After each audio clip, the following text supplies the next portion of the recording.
Hi everyone, welcome back to my channel. कैसे हैं आप सभी लोग? उम्मीद करती हूँ सब बहुत अच्छे होंगे। मैं भी बहुत अच्छी हूँ। आज हम पहुँच गए थे चांदनी चौक। मैं गई थी अपनी मम्मी और बहन के साथ। मम्मी को लेनी थी बहुत सारी लेस, तो हम लोग पहुँच गए थे लेस मार्केट में। और मम्मी को लेस इसलिए चाहिए थी क्योंकि मम्मी बनाती है भगवान जी के बहुत सारे कपड़े, तो उसमें ज़रूरत पड़ती है। जब तक मम्मी ने खरीदी तब तक मैंने अपनी बहन को पूछा मेरे ब्लॉग में आना है क्या। उसने बिना कहे मना कर दिया।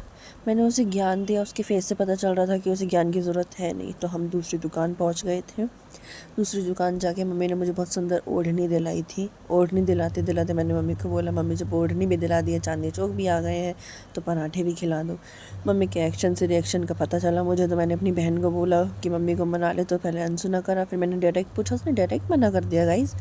उसके बाद मैंने मम्मी को लगाया बटर। मैंने कहा, मम्मी आप बहुत सुंदर हो, ये ओढ़नी आपके ऊपर बहुत सुंदर लगेगी। मम्मी पिघल गई थी। मम्मी ले गई हमें पराठे खिलाने। वहाँ जाके हमने फटाफट अपने पराठे ऑर्डर किए। पराठे आते ही इससे तो रुका भी नहीं है, इसने ठंडे होने का वेट भी नहीं करा। मैंने कहा, बहन ठंडे तो होने दे। इसने कहा, तेरा भाई खुद ठंडे कर लेगा, और इसने अपना फटाफट खाना शुरू कर दिया। मैंने मम्मी को पूछा, मम्मी आप भी तो खाओ। मम्मी ने बोला, अभी खाऊंगी, अभी गर्म है। लेकिन फिर मम्मी को भी डर लग गया कि भाई तो रुक ही नहीं रहा है, गरम गरम फटाफट लपेट रहा है। तो मम्मी ने भी फटाफट खाए, और खा के हम लोग निकल गए थे दूसरी मार्केट के लिए। उसके लिए हमें रिक्शे में जाना था, तो मैंने बोला, तेरा भाई रिक्शा चलाएगा। मम्मी ने बोला, चल तो चल, फिर अपने दूसरे रिक्शा से जा। और इस भाई ने भी मुझे रिक्शा नहीं चलाने दिया, तो मैं चुपचाप पीछे बैठ गई। पीछे बैठने के बाद मैं ब्लॉगिंग कर रही थी, अपनी ही वीडियो बना रही थी ऐसे ही, तब तक कि हम लोग पहुंच नहीं गए हैं। उसके बाद मैं पहले पहुंच गई थी, फिर मम्मी और मेरी बहन आए थे। उनके आने के बाद हम लोग आगे गए। आगे मार्केट में जाके मतलब मैं आपको बता ही नहीं सकती हूँ, वहाँ पे इतने ड्राई फ्रूट्स थे।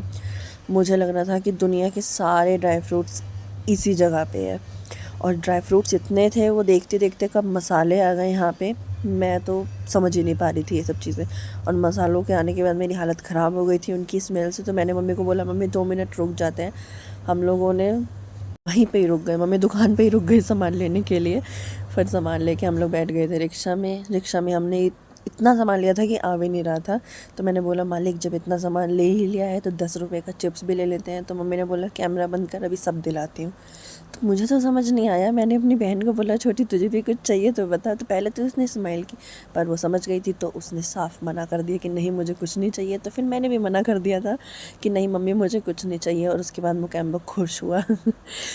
तो हम लोग फिर निकल गए थे घर के लिए। और घर पहुंचने के बाद व्लॉग करना भूल गई थी। तो आज के लिए इतना ही। Thank you so much. Do like, share, comment and subscribe to my YouTube channel Koyal S vlog. Bye.